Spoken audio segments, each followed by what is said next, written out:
Hi, this is the day the Lord has made. Let us rejoice and be glad in it.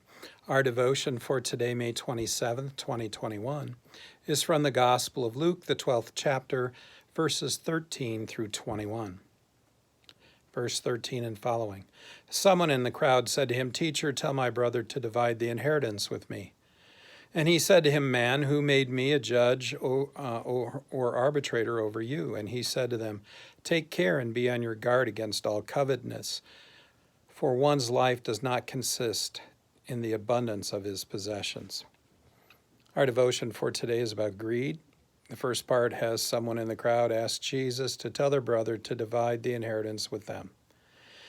Jesus asked the man who made him a judge or arbiter over that situation, and the answer, of course, is nobody did. Then Jesus warns all who listen to be alert and on their guard against all covetousness, because that's what the man's request was about. His brother received, or was about to receive, the inheritance of the Father. But this person in the crowd wants more than what he's going to receive, if anything at all. He wants what his brother has too. Maybe not all of it, maybe only some of it, but it's still his brother's. It belongs to his brother now. This coveting is an act of greed, and it is, of course, a sin.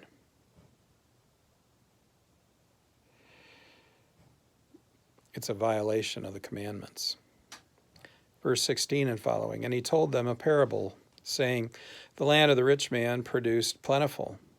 And he thought to himself, 'What shall I do? For I have nowhere to store my crops.' And he said, 'I'll do this. I will tear down my barns and build larger ones, and there I will store all my grain and my goods. And I will say to my soul, Soul, you have ample goods laid up for many years. Eat, relax, drink, be merry.' But God said to him, 'Fool, this night your soul is required of you, and the things you have prepared, whose will they be?' So the one who lays up treasure for himself is not rich toward God." Okay, so Jesus tells this parable about the dangers of greed and selfishness. A rich man had a great crop. He wondered what he should do with his abundant crop. Obviously, there are several choices here. One, he could store it all up for himself. Two, he could sell it and make some additional profit. Three, he could give some away in an act of mercy and generosity and help those who are less fortunate than he is. His decision is to tear down the old barns and build new and larger barns and to hold all of this grain for himself. He is not going to share the abundance God has blessed him with.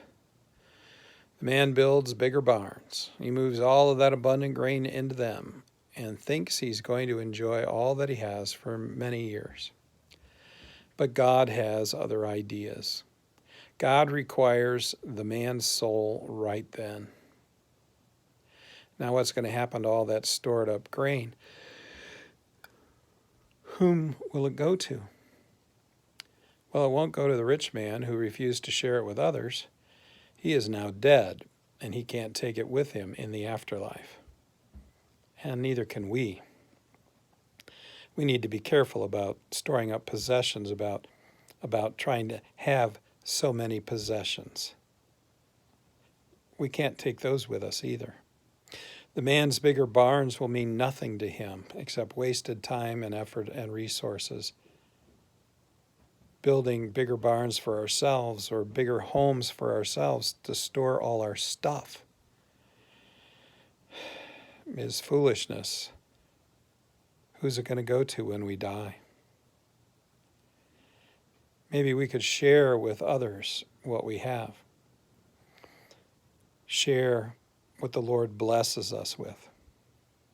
No one knows the hour of their death, hence all of our plans for the future are subject to revision or cancellation by death.